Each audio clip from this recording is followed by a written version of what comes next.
Olá a todos, então, que a graça de Deus esteja com todos vocês também, dando continuidade então ao curso de preparação de pais e padrinhos.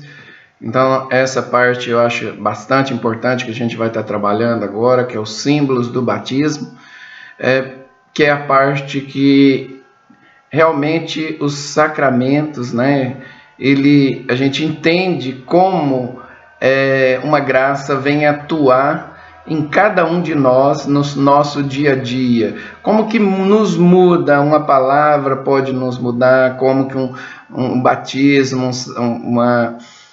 um perdão, né? Na verdade, a confissão, né? Como que isso muda a gente no nosso dia a dia, no nosso íntimo? Como que tira um mal nosso, né? Através da simbologia a gente vai entender um pouquinho mais o que seria, né? Nós fizemos uma parte inicial de informativa, agora a gente vai ver mais essa atuação, né? Então, os símbolos, então, para a gente entender aí, é importante, então, a gente refletir um pouquinho, que eu vou estar trabalhando. Eu gosto sempre de começar com essa oração, que sempre que nós iniciamos nossas reuniões, a gente faz a invocação do Espírito Santo e a gente reza e vinde o Espírito Santo, enchei os corações dos vossos fiéis. Essa oração. Eu gosto de comparar essa oração com a mesma oração que é a invocação do Espírito Santo, mas com umas crianças, que é uma simbologia, né? Por exemplo, quando eu falo, em vez de eu falar vinde Espírito Santo, eu falo Santo Anjo do Senhor. A criança visualiza, né, um anjinho que está ali do lado dela, que desce com a asa e tudo. E normalmente isso acaba trazendo um aconchego muito grande para a criança, né? Porque ela entende que tem uma asa. Agora a gente falar vinde Espírito Santo é muito abstrato, às vezes, ainda para uma criança. Então a simbologia que a gente usa, que é o Espírito Santo, né? Um anjo, né? Então o anjo da guarda nosso. Então, eu já começo a nossa simbologia, né, que essa seria uma oração, né, que ela é símbolo para mim, vamos dizer assim. E às vezes seria para vocês também, e pode ser para o filho de vocês, que é o Santo Anjo do Senhor, né? Então, isso aí, reze essa oração, né, com seu filho desde criança, né? Faça essa oração, que é uma oração muito pequena, explica o anjinho da guarda que Deus mandou e tal. Então, uma oração muito gostosa, né, que eu digo, a chave de ouro para a simbologia de tudo isso aqui, tá certo? Mas para a gente começar a entender um pouquinho mais, né, e a gente começar a refletir sobre isso, né, a gente vai estar aprofundando em cada uma dessas simbologias, né, na palavra, o nome, são símbolos que são utilizados então no batismo, né? O nome, a cruz, o óleo, a vela, a água. De antemão, é simplesmente um relato de palavras, né? Que às vezes não tem muito sentido. E a partir dessa explicação, a gente entende que a coisa vai ficar muito mais palpável, né? E vocês vão fazer entender mais, aproximar um pouquinho mais de tudo isso. Então, para isso, para ajudar um pouquinho mais, eu vou passar um filme, né? Que não é um filme, vamos dizer, religioso, né? É um filme científico, né? Que é feito pela física quântica, um cientista japonês, mas que é a ciência, né? A física quântica é a ciência que mais produz doido, que não consegue explicações. Por isso nós vamos assistir esse vídeo para depois a gente passar a criação de Deus, como que ela é feita, né?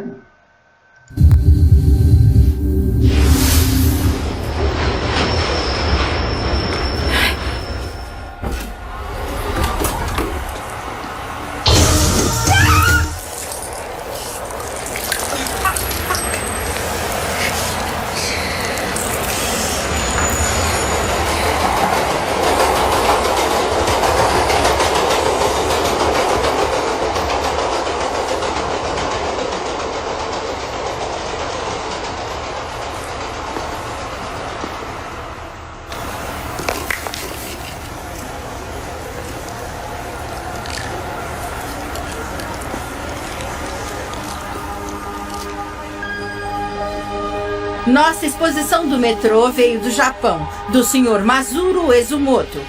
O Sr. Emoto ficou muito interessado na estrutura molecular da água e o que a afeta. A água é o mais receptivo dos 4 elementos. O Sr. Emoto pensou que talvez ela pudesse responder a eventos não físicos. Então ele fez uma série de estudos, aplicou estímulo mental e fotografou com um microscópio. Para cada amostra de água, colocamos mais ou menos 5 centímetros cúbicos em 50 recipientes in vitro. Pegamos essas amostras e congelamos a menos 25 graus Celsius por umas 3 horas. Colocamos as amostras congeladas em um refrigerador com menos 5 graus Celsius, onde está o microscópio com a câmera. Tiramos fotografias de cada uma das 50 gotas de água individualmente. Primeiro fotografamos a água em que não colocamos nenhuma informação. Depois pegamos a água com informação e fizemos o processo já descrito. Tiramos as fotos de antes e depois e comparamos as diferenças. Quando projetamos a sensação de amor e agradecimento na água, ela se transformou no mais lindo cristal. Nessas horas, acho que a água está em paz. Times like this, I think water is at peace. Esta é a foto da água da represa de Fujiwara. E esta foto é da mesma água depois de receber uma bênção de um monge do Zen budismo.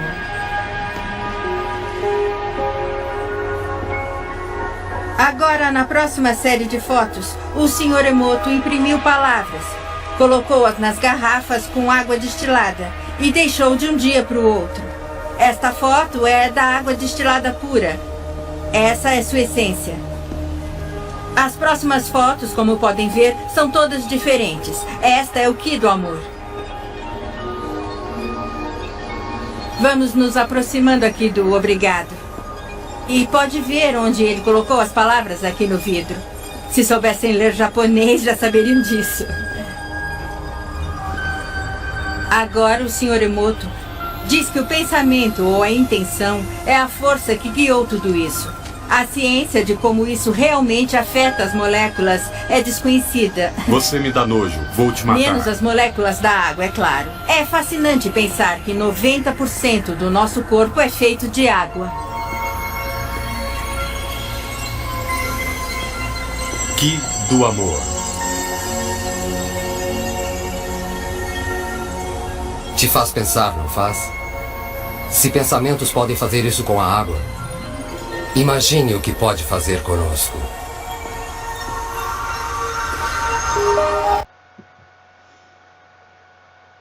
Bem, se a gente imaginar um cientista com uma pesquisa dessa, né?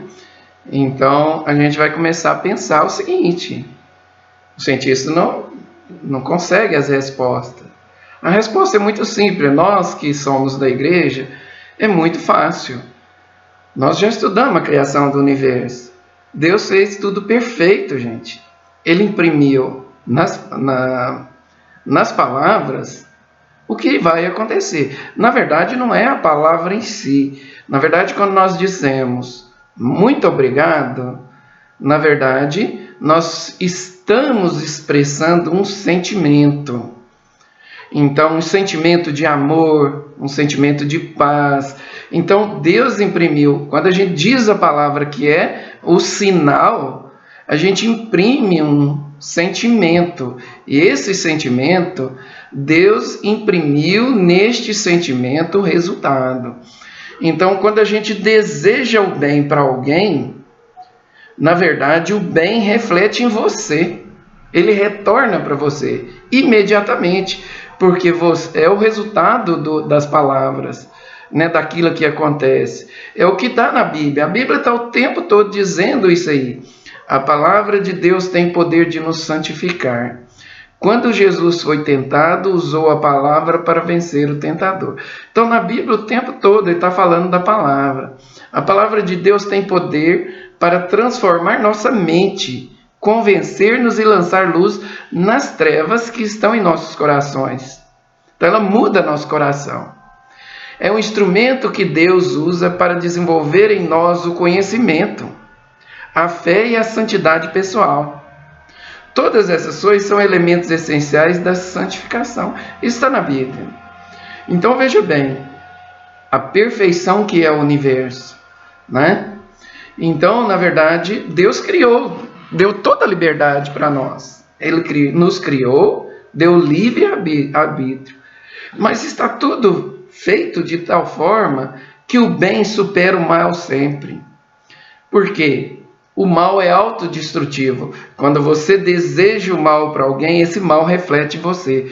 Quando você está com raiva, quando você está tenso, isso reflete em você. Quando você xinga alguém que falou uma palavra má, isso reflete uma amargura em você.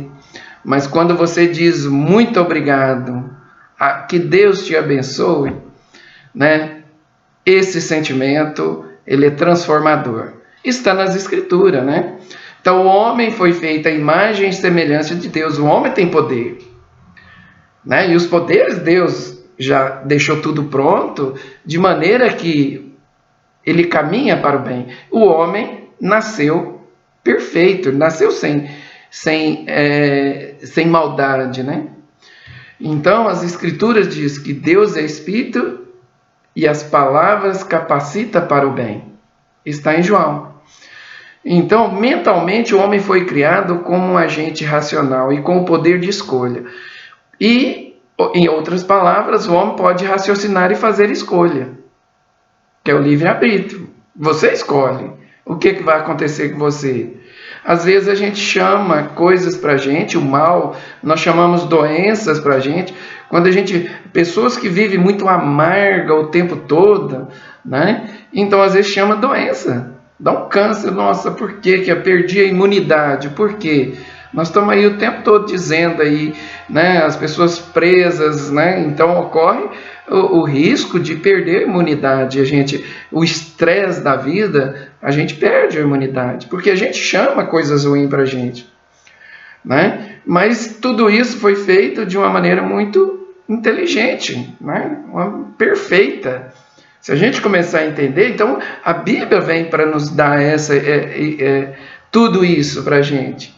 As palavras de Deus são palavras que nos capacitam para o bem e nos capacita para a felicidade também. Se nós somos felizes, se nós estamos alegres, por isso que o povo de Deus tem que ser um povo alegre, tá certo? Então, aqui tá só para a gente entender um pouquinho mais, né? Deus não age em você de fora para dentro. Nós já falamos no início lá, né? Que era o sacramento. Então nós temos que abrir o nosso coração, né? Ele te deu livre-arbítrio. Ele age quando você permite que o Espírito Santo entre no seu coração. Assim o poder do Espírito Santo estará em você. Ou seja, você tem o poder, porque parte de Deus está em você. Você recebeu um Espírito de Deus, você recebeu parte de Deus, você é diferente de tudo, né? Então, esse poder que Deus te deu, né? Jesus já diz, a tua fé te curou. Quando você usa esse poder para, né, a tua fé que está em você, esse Espírito que tem esse poder, ele cura você também. Mas quem está em você é parte de Deus, lembre disso, né? Então Deus te deu a liberdade de escolha e você vai usar esse poder da maneira, né, que você quiser. Lembrando, né, que tudo isso, né, é importante no nosso dia a dia. Eu gosto sempre de dar o exemplo do seu filho, né? Então a criança cresce, né? Então ela começa a ter a sua própria identidade. Então essa identidade foi moldada enquanto criança. Você como pai, você atua, né, dando os caminhos para o seu filho na fase inicial. Ele vai para a igreja com você, 13 anos, a parte hormonal dela está explodindo, né? Ela quer sair de dentro do ovo. Para sair dentro do ovo, ela vai bicar de tudo quanto é jeito, né? Mas toda aquela formação que foi dada, ela vai receber, né? Então ela vai andar por si. E é importante que ela ande por si também, né? Que ela vai ser diferente, que ninguém é perfeito. Você não é perfeito, eu não sou perfeito, e nem seu filho vai ser perfeito. Agora imagine a reação do seu filho que está saindo de casa para ir para uma festa, onde vai ter influências má lá fora, ela vai estar com vários colegas. Então, quando ela sair de casa, não brigue com ela, diga: Deus te abençoe. Deus vá com você. E quando ela chegar na festa, quando ela chegar junto com má influência, esse poder de Deus vai estar atuando, tá? Então, outra coisa importante, já que nós sabemos que esse sentimento atua, né, com as pessoas, imagine o nome. Quando você dá um nome para o seu filho, né, esse nome pode ser causa, né, de aborrecimento para ele pro resto da vida. É importante que essa criança receba um nome e ela goste do nome dela, porque pro resto da vida alguém vai estar chamando ela por aquele nome. E isso pode ser causa, né, de aborrecimento na escola, o nome dela e tal. Então isso vai trazendo sentimentos bons ou ruins.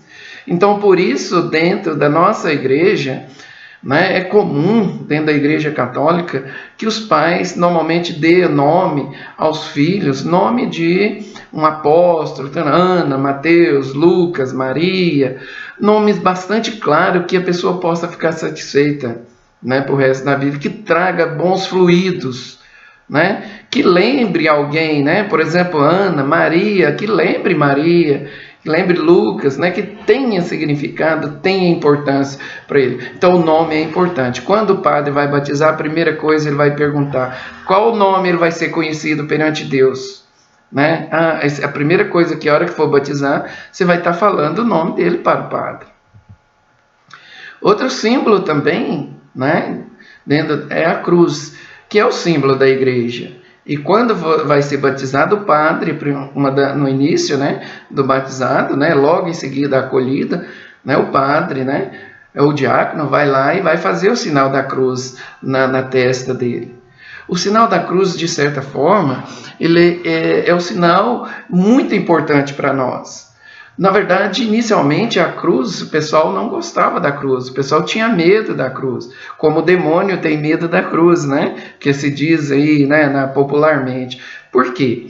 Na verdade, são dentro das tradições que a gente sabe que acontece. Inicialmente, né, todos, naquela época de Jesus, né, a pior condenação que existia era a condenação à cruz, porque a pessoa passava dentro da cidade, era humilhada, dizendo: oh, você é ladrão, você matou. Então ele tinha que carregar a cruz e ia para a parte mais alta da região, né, da cidade, que todo mundo via, passava ali, né, e crucificava ele. Então, para que ele morresse ali, todo mundo visse e servisse de exemplo: olha, não faça isso. Então, Jesus foi condenado também a pior das condenações naquele momento, tá certo? Então, a cruz era uma coisa repudiada por todos naquele momento. No entanto, Jesus veio para mudar essa tradição também. Porque quando Jesus foi condenado, e na verdade, quando ele levou a cruz, todo mundo veio, foi humilhado e tudo. A hora que Jesus foi pregado na cruz. A hora que pregou ele na cruz e foi crucificado, todo o céu se fechou, né? Até 3 horas do meio-dia, até 3 horas da tarde, se fechou todo o céu, como uma tempestade, né? Escureceu-se o dia. Muita gente foi embora, né? E depois, quando Jesus morreu, né, ele morreu pelos nossos pecados, na verdade. Então, a morte de Jesus e a ressurreição de Jesus, né, livrando-nos do pecado, né, por isso que Jesus aqui, né, então naquele dia que estava acontecendo a crucificação de Jesus também, por coincidência, era o dia onde as pessoas pegavam uma ovelha, né, e a melhor ovelha sacrificava, né, em conversão dos pecados. Era uma coincidência aquele dia onde Jesus foi crucificado, né, esse dia onde as pessoas faziam esse sacrifício também para Deus, para os pecados. E Deus, né, coincidentemente, dentro das Escrituras, isso aconteceria naquele dia, né? Então Jesus foi crucificado, né, para a conversão de todos nós, né? Ele deu seu sangue, o seu corpo, né, para que isso acontecesse, e depois a ressurreição dele. Ou seja, a cruz é o sinal da vida, né, um símbolo da morte, da retirada dos nossos pecados, né, e da ressurreição. Então, por isso que a cruz, então, é o símbolo da nossa igreja, né? O outro símbolo também que a gente utiliza é o óleo, né, que é utilizado durante os ritos do batismo. O óleo sempre foi utilizado, né, para unção. Unção, na verdade, o que significa unção? Ungir alguém, é preparar. Então o óleo, ele era utilizado para quando a pessoa ia passar o deserto, que era um local muito seco, passava na pele para não ressecar e não perder muita água. Então o óleo tem a capacidade de penetrar no nosso corpo, né, e proteger. Então o óleo seria proteção. E o óleo tem a capacidade também de penetrar, de ir até a parte interna do nosso organismo. Então, o óleo, na verdade, que é utilizado para nos ungir para o batismo, para nos preparar para o batismo, né? E depois para o crisma e para a unção dos enfermos, ele recebe uma bênção toda especial na missa dos santos óleos, que ocorre, né, na renovação das promessas, né, sacerdotais, onde todos os sacerdotes, junto com o bispo, aqui em Uberlândia acontece todos os anos, acontece na Quinta-feira Santa. Então, quem tiver interesse de assistir a uma missa muito bonita, onde o poder do Espírito Santo vai atuar, transformando esse óleo em um óleo bento, que é o óleo utilizado para a unção, né? Tá certo? Que nós temos lá naquele dia 3 óleos, né? Na benção, que é o óleo do batismo, do crisma e do unção dos enfermos. Então, nessa missa é feita, né, a bênção, muito especial, com todo o clero da paróquia, né? Daquela paróquia, daquele bispo ali. Tá? Então, uma missa muito bonita para a gente estar assistindo também, né? Sabendo que ela é celebrada então pelo bispo, né? Então esse óleo, nós temos o óleo que, na verdade, o óleo é apenas mas é utilizado na unção pré-batismal. Então, antes de receber o batismo, o padre pede, né, que abra-se o peito da criança e passe esse óleo bento no coração. A simbologia aqui é para que a criança esteja abrindo o coração, né? Que o óleo penetre até seu coração e derreta o coração, né? Que abra o coração para estar recebendo Jesus. Esse é o significado do óleo pré-batismal, que abra o coração para estar recebendo Jesus, que vai ser o Cristo ali. Então vai penetrar. Então ele é feito no peito da criança, né? Antes do batismo. É feito também o óleo utilizado, já que nós estamos falando do óleo do crisma também. Depois que a criança é batizada, né, e ela já vai receber uma bênção do crisma, não é o crisma em si, mas ela recebe uma preparação, né? Então os ritos, né, após o rito do batismo, que é o óleo, que é a preparação, né, que é receber o quê? Você está recebendo os dons do Espírito Santo, né, para que você seja um apóstolo de Cristo. Então a unção, né, esse óleo, essa bênção, né, ela penetra, então é feita então esse óleo, né, depois do batismo, na cabeça da criança, né, para que abençoe a mente dela, né, que ela venha então participar da missão de Jesus. Então Jesus ali também no batismo já te dando uma missão. Assim como os profetas, que nós vamos estar recebendo no Crisma, né? Aqui também a gente já recebe, a gente já é parte, vamos dizer assim, a gente se torna um profeta de Jesus também nesse momento. A gente vai estar recebendo isso aí. Então, é importante que a gente busque sempre, né, estar renovando essa graça aí, né, no Evangelho, nos fortalecendo para a gente realmente estar sendo, recebendo esse conhecimento e passando ele para outros irmãos, tá? Um outro símbolo também que é utilizado durante o batismo é as vestes brancas, né? A veste branca, na verdade, expressa a pureza, a limpeza, né? Tudo que é puro. Quando a gente lava as mãos ou lava uma roupa que é branquinha, ela fica branca, né? Então, a pureza, sem pecado, né? Que uma vez que nós somos batizados, todo o pecado, tanto o pecado original que foi da desobediência e os pecados que a gente adquire também são limpos, né? Então, nós estamos sujeitos ao pecado.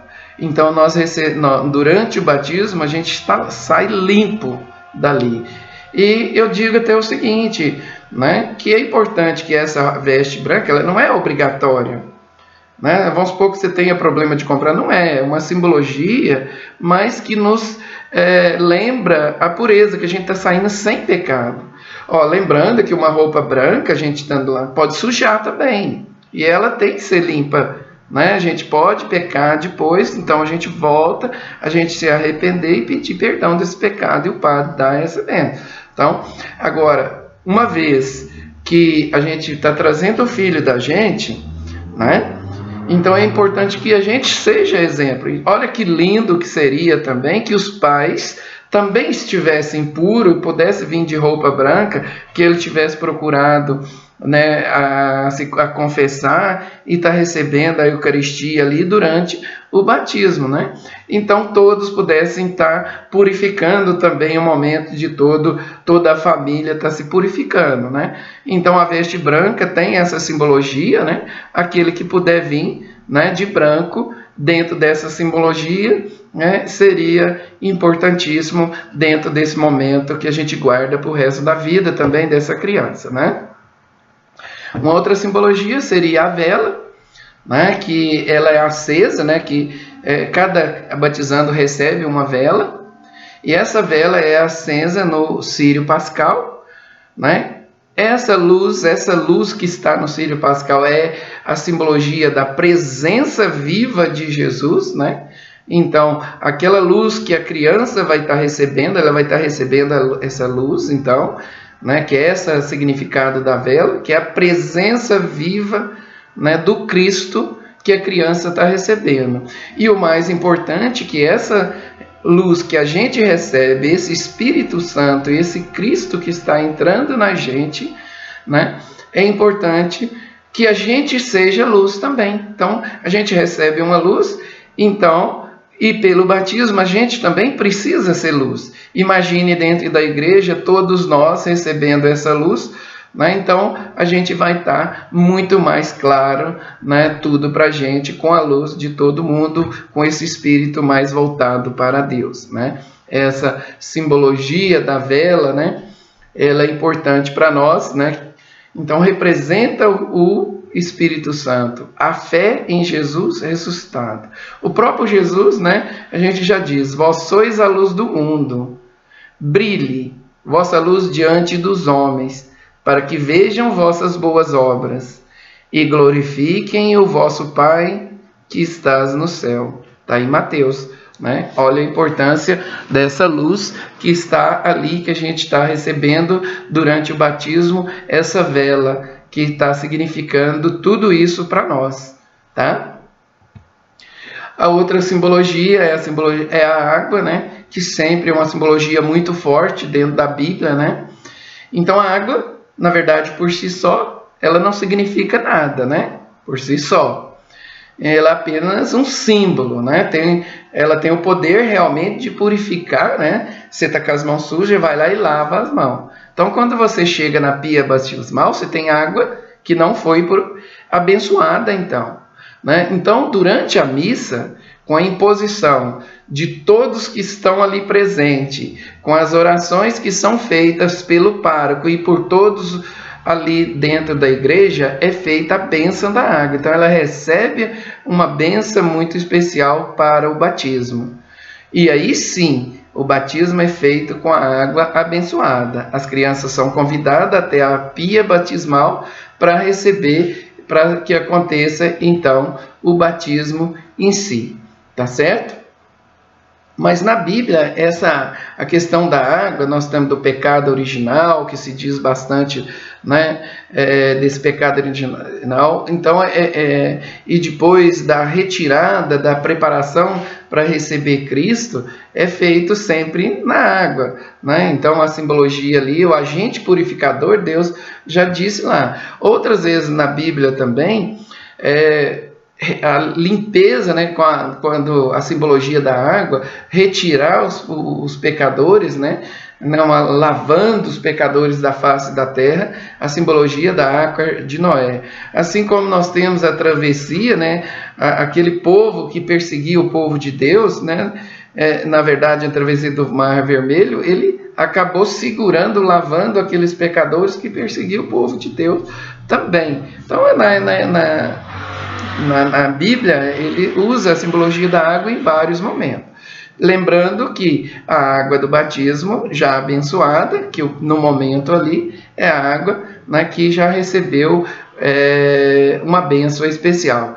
E acontece que muitas vezes, né, as pessoas até vão lá na pia batismal, que é uma água que está abençoada, e coletam e levam para casa também, né, para que tenha essa recordação e possa estar usando a água para estar abençoando a sua casa, né, ou até o quarto da criança aí, tá bom?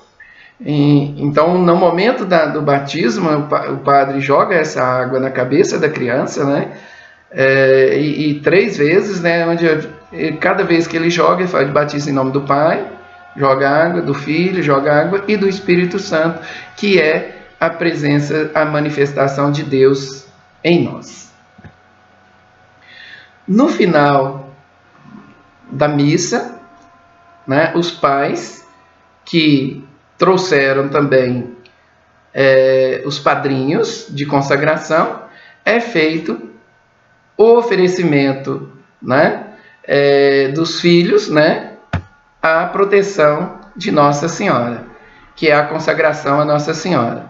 Tá certo? Então, nesse momento, é feita a oração.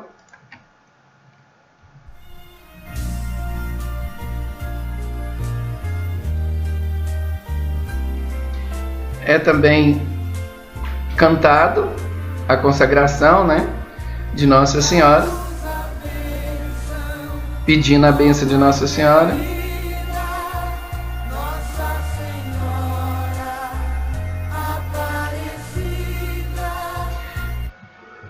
E assim, então, a gente termina mais essa parte da simbologia, né? Espero que tenha ficado bem claro para todos o significado dessa simbologia que a igreja utiliza durante as celebrações e como que ela atua, né? Que são, então, resumindo, a palavra, a Bíblia, né? Que é onde está a nossa palavra, o nome, que é importante, a escolha, a cruz, que é a simbologia que sempre nós utilizamos para a invocação, né, do Espírito Santo, que a gente sempre faz o sinal da cruz, em nome do Pai, do Filho e do Espírito Santo. O óleo, que tem essa função também de preparar, de ungir, sempre que é utilizado a unção, a preparação de alguma coisa, utiliza o óleo. A vela, que é a luz que reflete em nós, né, que é a presença viva de Jesus. A água, que nos purifica, e a veste branca, a simbologia que estamos purificados, né? Então, por aqui a gente termina, então, a nossa apresentação. E espero que tenha sido de proveito para todos vocês. Que Deus esteja com vocês.